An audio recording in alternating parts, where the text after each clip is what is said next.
what needs work for this team? And I feel like you really have to kind of get nitpicky here to have a conversation, but you know that Lanning's not satisfied and you know that there's room for improvement. So if there's anything you can take away from today's game that wasn't quite right, or that you think, that could be better, what is that, Will? I'm always going to lean on the turnover situation. Like for me right now, Dylan Gabriel has too many interceptions on the year. It feels like he's throwing basically one a game. I mean, obviously he was perfect when it went through the Ohio State, but he's had an interception against Illinois. He had 2 against Michigan State. He had 1 against Purdue. He's had 1 against UCLA.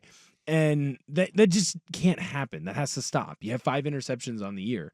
That's not going to be something that you can continue to do as you get deeper and deeper into the postseason, whether that's in the Big Ten Championship or in the playoffs, whichever round you're playing.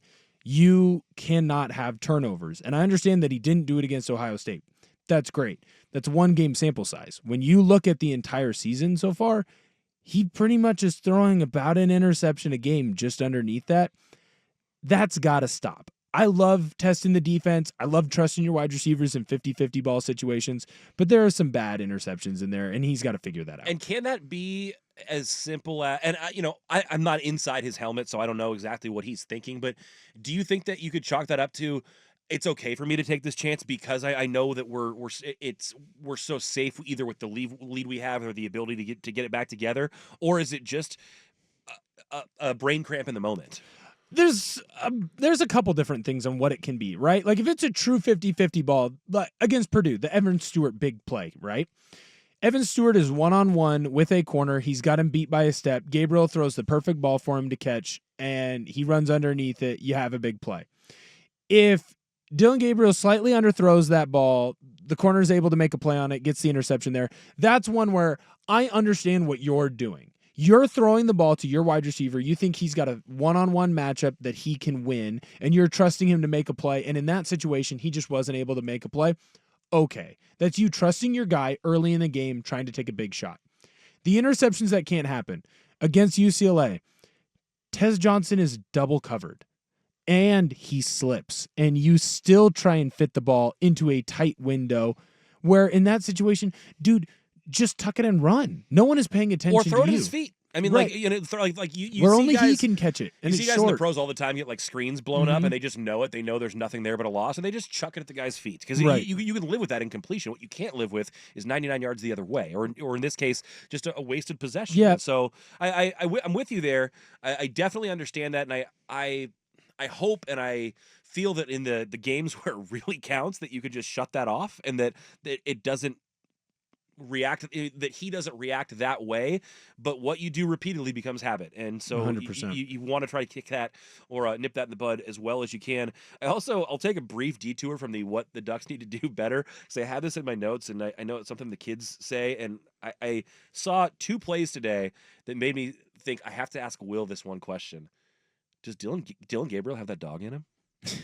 Dylan Gabriel's got dog in him. He for sure does, because he came out when you're playing Ohio. Like, I know I just said you can't look at a 1 game sample size, but I'm going to look at a 1 game sample size. In your biggest game, your most important game, he was the best player on the field. He just was, at least offensively for you. He threw the ball all around. He ran well. He had a rushing touchdown. He had multiple passing TDs. He didn't turn the ball over. I think he does. And the reason I'm asking today is I feel like he's super buttoned up. He has the very kind of presidential quarterback feel, where he's similar to Marcus. Yeah, absolutely. Where he's rarely going to say something that ruffles feathers. Or he's going to say nothing that ruffles feathers.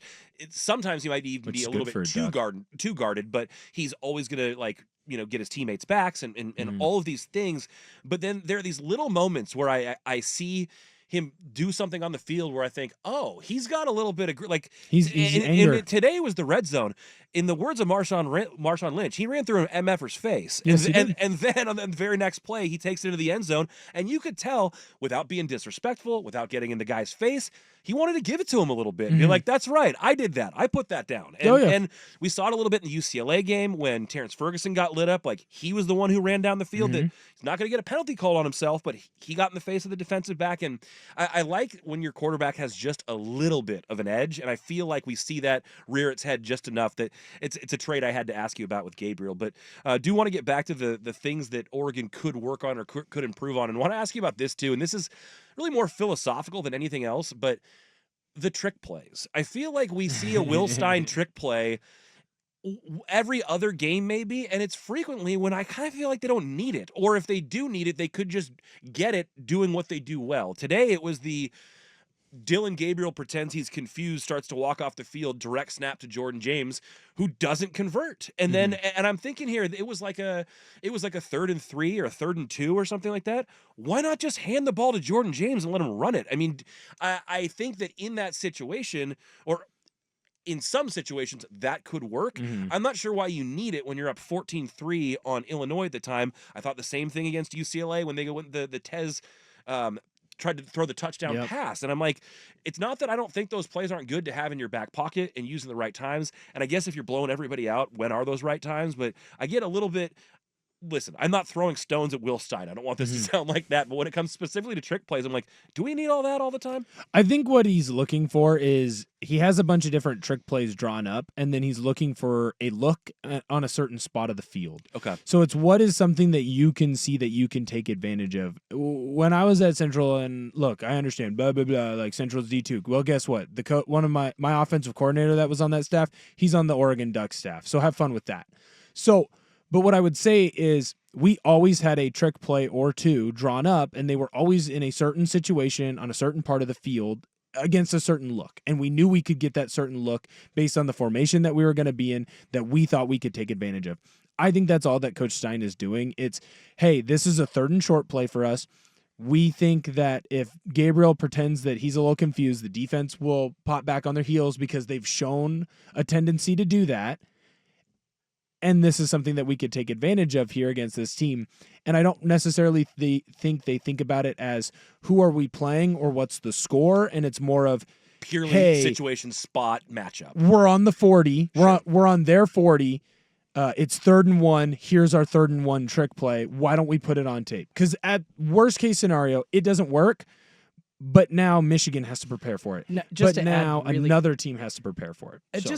Just to add, like it is kind of a situation where I do feel like at that point Oregon thinks that they are running the game a little bit, right? They're like, okay, I think we own this team, and it's not necessarily like bad teams we're going to practice against, but yeah, this situation comes up, and I think Will Stein, I mean, you've seen these trick plays like against inferior teams where he just feels comfortable at that point of the game because Oregon's owning him. So why not? There's literally nothing to lose if you're as you have a high of a belief in your defense as Dan Lanning does. Yeah, 14-3, make those risks. Want to thank the Vancouver Ford text line for catching me on a fact, but Sione Laulea, actually on scholarship, he at one point was the top JUCO defensive back. So he's just a dude who was balling out in the JUCO ranks and trying to earn a spot in the Ducks secondary, taking a step towards doing that today.